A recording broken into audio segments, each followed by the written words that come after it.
princesses, miroir des cieux riants, trésors des âges, sont pour nous au monde revenus.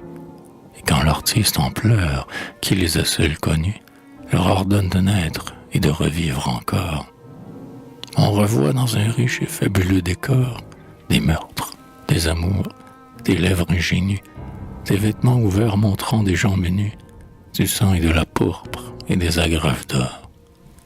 Et les princesses, dont les siècles sont avares, triomphent de nouveau sous des étoffes rares.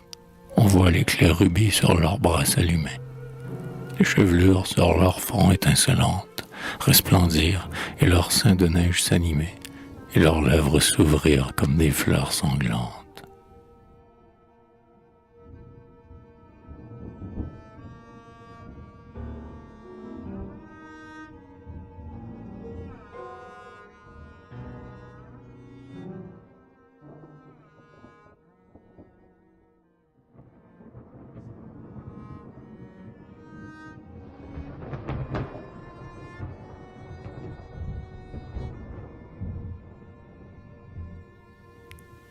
C'est Mirami.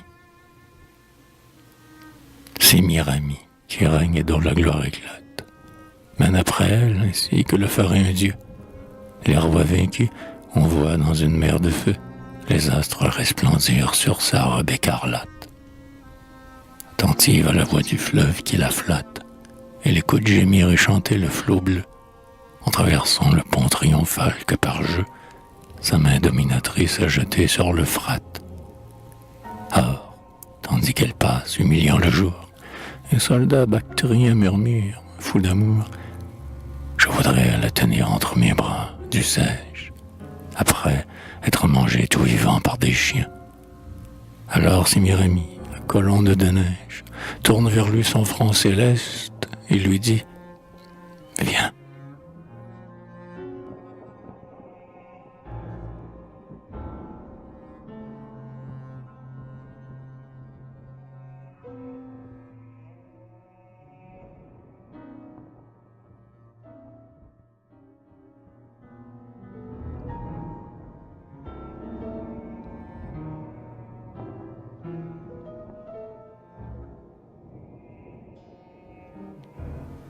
Pasiphae. Ainsi Pasiphae, la fille du soleil, cachant dans sa poitrine une fureur secrète, poursuivait à grands cris parmi les monts de Crète un taureau monstrueux au poil roux et vermeil. Puis, sur un roc géant au caucase pareil, las de le chercher de retraite en retraite, le trouvait endormi sur quelque noire crête, et, les seins palpitants, contemplait son sommeil. Ainsi notre âme en feu, qui sous le désir saigne, en s'envole haletant de vertige, dédaigne les abris verdoyants, les fleuves de cristal. Et, fuyant du vrai beau la source savoureuse, poursuit dans les déserts du sauvage idéal quelque monstre effrayant dont elle est amoureuse.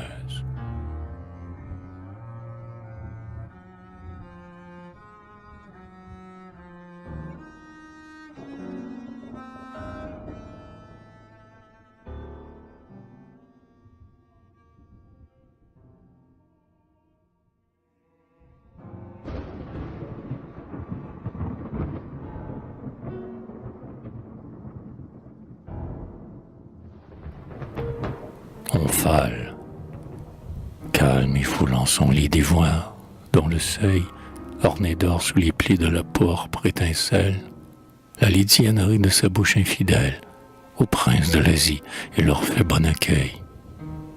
Une massue, espoir des Cyclades en deuil, sur un tapis splendide est posée auprès d'elle.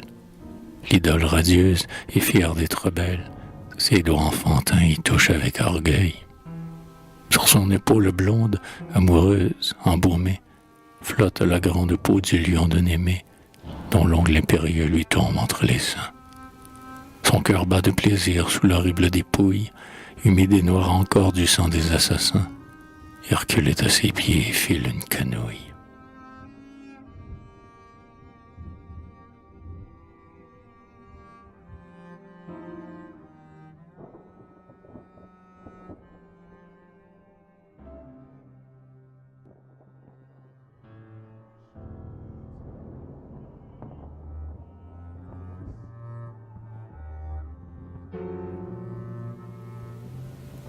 rayonne.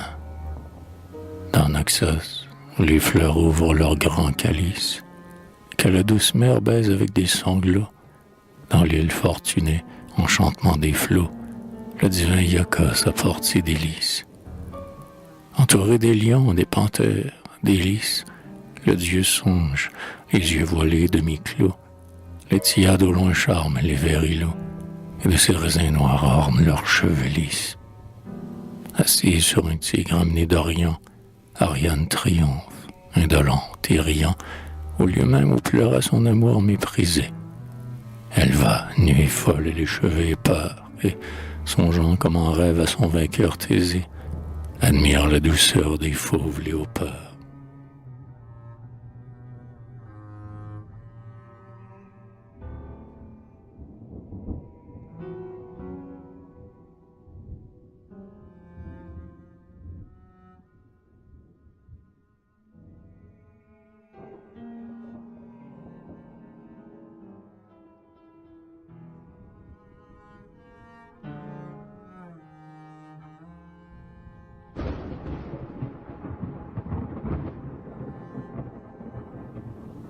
Médée.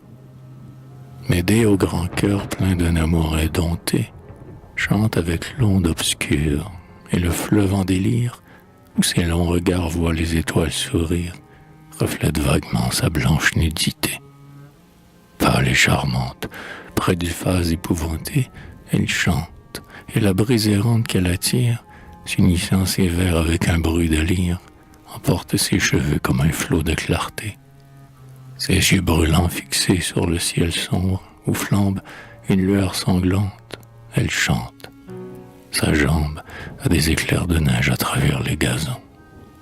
Elle cueille alentour sur la montagne brune les plantes dont les sucs formeront des poisons, et son jeune sein luit sous les rayons de lune.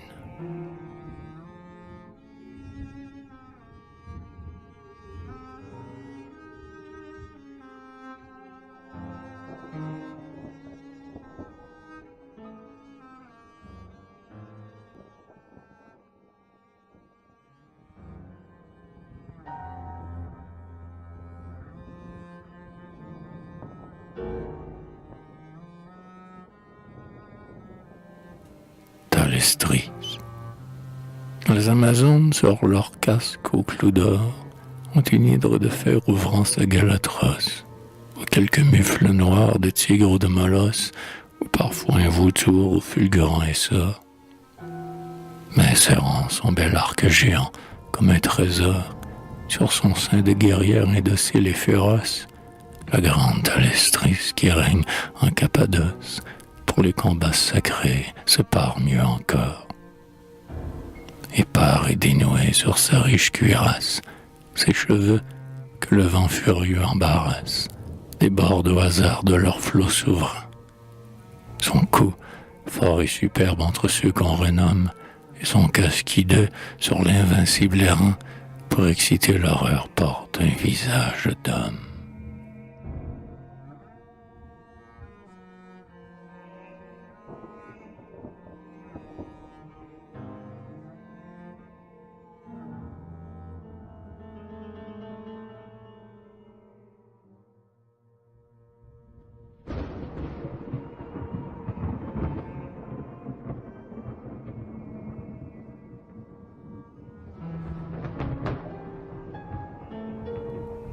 Antiope.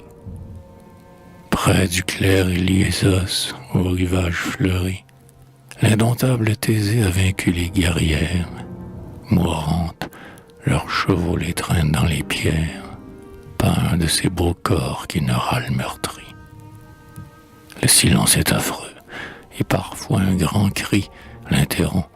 Sous l'effort des lances meurtrières, on voit des yeux éteints déjà sous les paupières. S'entr'ouvrir, tout ce peuple adorable a péri. Antiope blessée, haletante, épuisée, combat encore. Le sang, ainsi qu'une rosée, coule de ses cheveux et tombe sur son flanc. Sa poitrine superbe et fière en est trempée, et sa main, teinte aussi dans la pourpre du sang, agite le tronçon farouche d'une épée.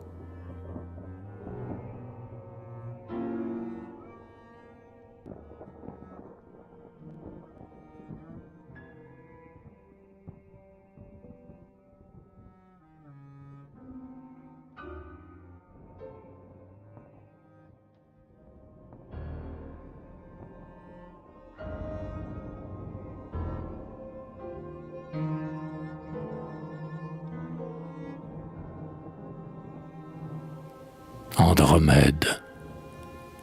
Andromède gémit dans le désert sans voile. Nuée pâle, tordant ses bras sur le rocher, rien sur le sable ardent que la mer vient lécher, rien, pas même un chasseur dans un abri de toile. Rien sur le sable, et sur la mer pas une voile. Le soleil la déchire, impitoyable archer, et le monstre bondit comme pour s'approcher de la Vierge qui meurt, plus blanche qu'une étoile. Âme enfantine et douce, elle agonise, hélas, mais percé aux beaux yeux, le meurtrier d'Atlas vient et fend l'air, monté sur le divin Pégase. Il vient, échevelé, tenant son glaive d'or, et la jeune princesse, immobile d'extase, suit des yeux dans l'azur son formidable essor.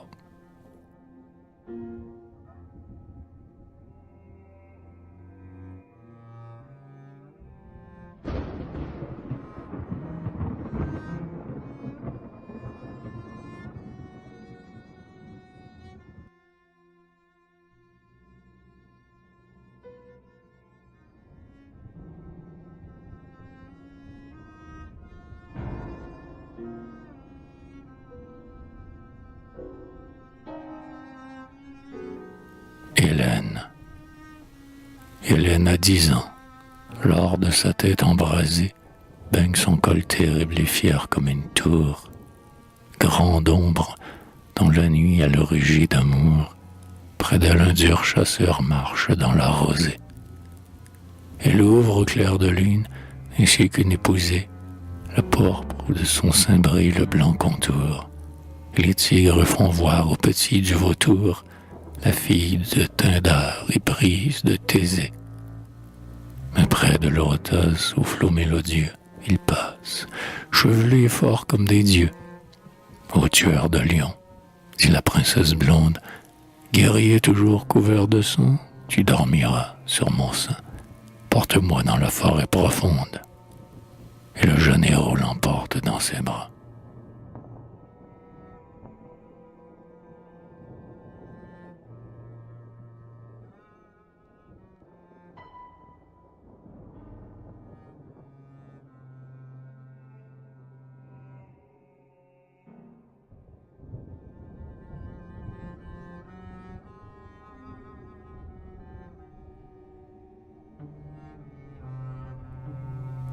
La reine de Saba.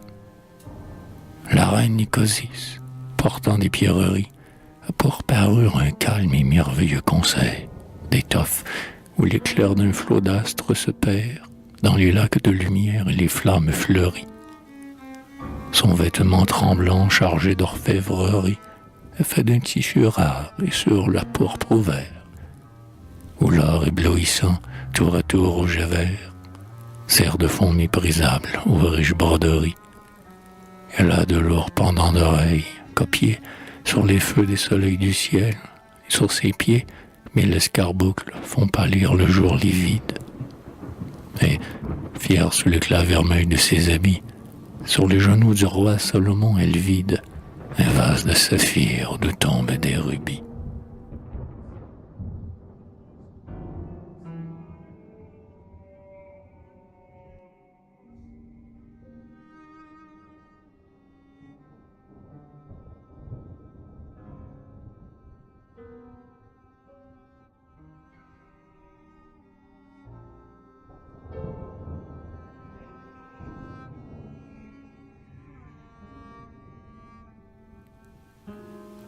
Cléopâtre. Dans la nuit brûlante où la plainte continue, du fleuve pleure avec son grand peuple éternel, de Dieu le palais, rêve effroyable et réel, se dresse, et les sphinx noirs songent dans l'avenue. La blanche lune, haut de son vol parvenu, baignant les escaliers et lancée en plein ciel, baise un lit roseau dans l'éclat surnaturel de sa divinité, dort Cléopâtre nue. Et tandis qu'elle dort, délaissée bourreau du monde, un dieu de jaspe à tête de taureau se penche et voit son sein où la clarté se pose. Sur ce sein, tous les feux dans son sang recélé étincellent, montrant leurs braises ardentes et roses. et l'idole de jaspe en a les yeux brûlés.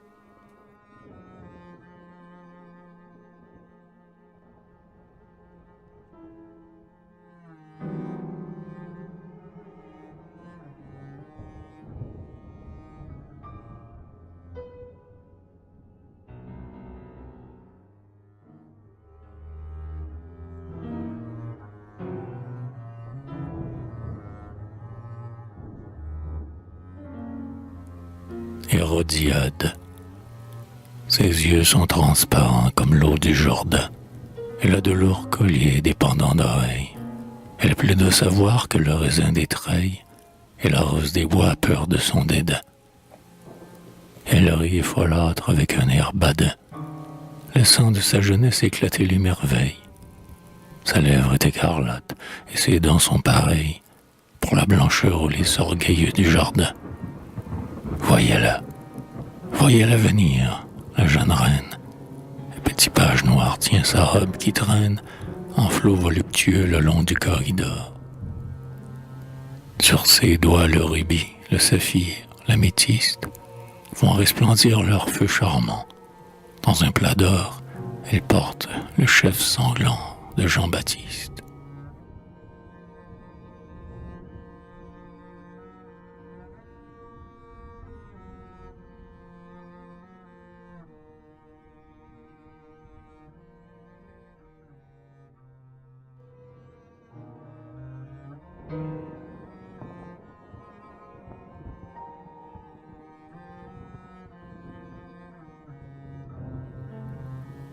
Messaline, furieuse et toujours en proie à son tourment, Messaline, que nul festin ne désaltère, ayant sur son épaule une peau de panthère, célèbre la vendange avec son jeune amant. Elle serre en ses bras de neige éperdument Silius et lui dit « Je voudrais sans mystère me coucher à tes pieds devant toute la terre. » Et le vin coule à flot dans le pressoir fumant.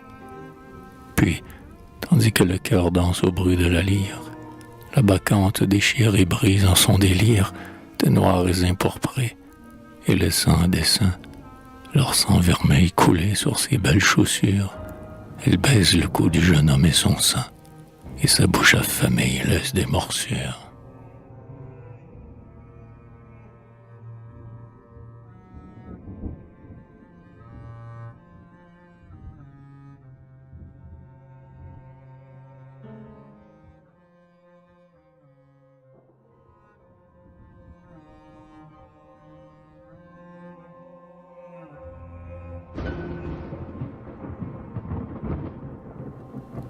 Marguerite d'Écosse.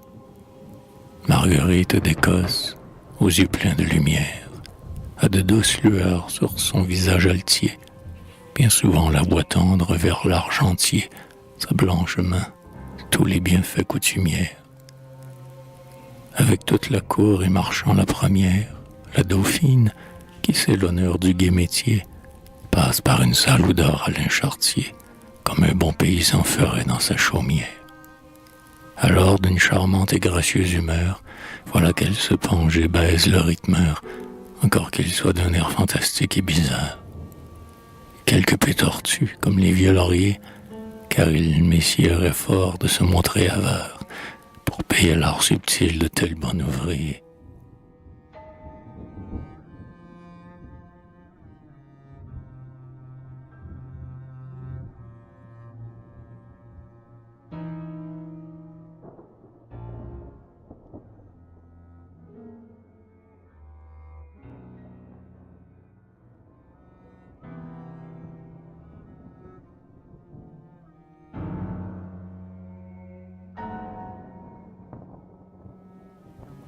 Marie Stuart. À Saint-Germain, devant le fier château, Marie Stuart, le front orné de perles et d'or fin, arrive de la chasse avec le roi dauphin, car elle aima toujours la noble vénerie. Toute la cour l'entoure avec idolâtrie, oubliant pour ses yeux la fatigue à la fin. Et François pâlissant, dans un songe sans fin, admire sa blancheur et sa bouche fleurie. Ronsard dit, c'est le lys divin que nul affront ne peut ternir. Le roi Henri la baise au front. Cependant, elle rit tout bas avec madame de Valentinois, blonde aux cheveux ruisselants, et ses folles beautés que le carnage affame, regarde au chenil rentrer les chiens sanglants.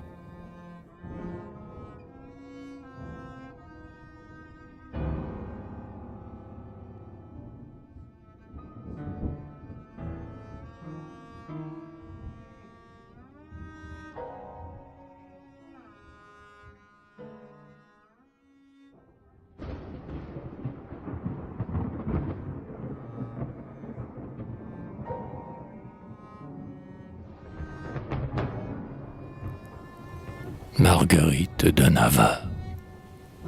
Marguerite paraît plus belle que l'espoir du ciel dans son habit de clinquant et de rose. Et l'un des Polonais dit « Comme je suppose, on admire Vénus tels yeux dans son miroir. » Je ferai volontiers, sortant de ce manoir, comme ces Turcs ravis qui, sans regret morose, ayant vu la mosquée où Mahomet repose, se font brûler les yeux, ne voulant plus rien voir. Brantôme, bon plaisant malgré son air farouche, dit à Ronsard tout bas. Oh, la charmante bouche, quel Dieu ne choisirait pour son meilleur festin cette double cerise, adorable et vermeille. Mais la reine l'entend faire ainsi le mitin et lui dit « Vous aimez les fruits, monsieur Bordeille ?»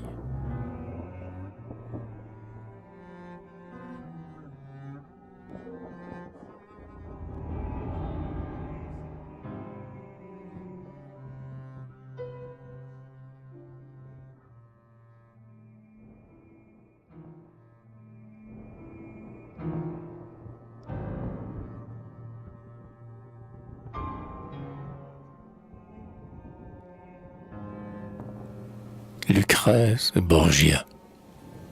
Lucrèce Borgia se marie. Il est juste que tous les cardinaux brillent à ce gala, ceux du moins épargnés par la cantarella, ce poison plus cruel que tous ceux de Locuste. Près d'eux trône César, jeune, féroce, Auguste, l'évêque de Paphos, vêtu de pourpre est là, et le pape, à côté de Giulia Bella, montre, comme un vieux dieu, sa poitrine robuste. Les parfums de la chair et des cheveux flottants s'éparpillent dans l'air brûlant, et comme autant de caprés où Tibère épouvantait les nus, entrelaçant leur corps impudique et beau, sur les rouges tapis 50 femmes nues, dansent effrontément aux clartés des flambeaux.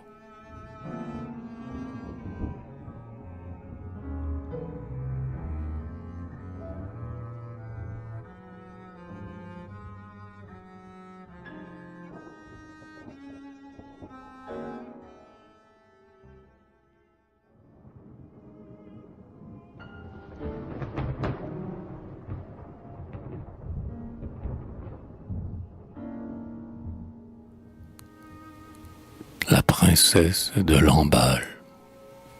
Sur la neige, dans un traîneau dont une reine est d'or et dont l'autre est d'argent, montrant son clair sourire et le satin duveté de sa chair, passe Lamballe, assise à côté de la reine. On dirait que le vent furieux les entraîne. En fourreau de velours épais garni de verre, elles volent dans la blancheur de l'âpre hiver, au galop des petits chevaux noirs de l'Ukraine. Tout est orgueil, amour, fête, éblouissement, dans ce groupe de sœurs glorieux et charmants, et les beaux grenadiers du régiment de Flandre admirent cet éclair de jeunesse et de lys, et ce regard d'enfant et cet accord si tendre. Aux têtes folles, dit Madame de Genlis.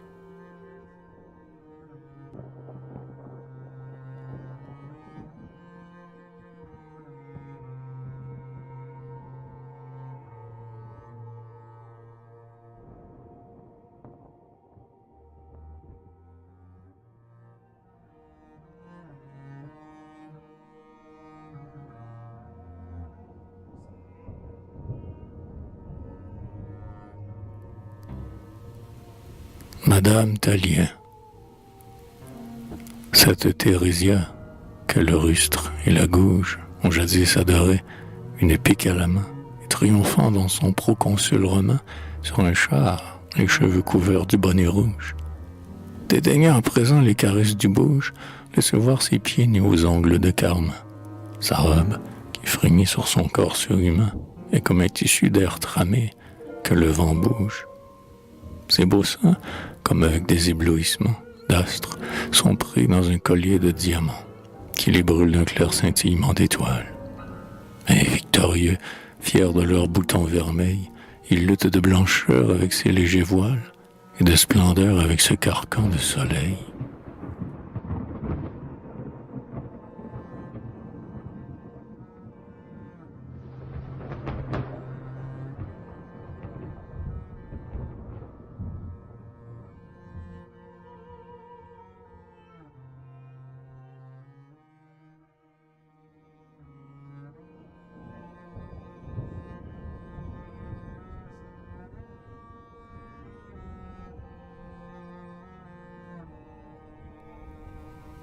La princesse Borghèse. Le précieux joyau de la famille corse, la princesse Borghèse est nue. Le sculpteur voit jaillir devant lui, comme un lys enchanteur, ce jeune corps brillant de jeunesse et de force. Les seins en fleurs, les plans harmonieux du torse le ravissent, et la lumière avec lenteur vient baigner d'un rayon subtil et créateur les pieds charmants, posés sur un tapis d'écorce. Et la nymphe que fait renaître Canova, c'est Pauline, effaçant l'idéal qu'il rêva, mais c'est aussi Vénus, la grande enchanteresse. Car l'artiste enivré d'accords mélodieux, s'il lui plaît, anoblit le son d'une princesse, et la mêle vivante à la race des dieux.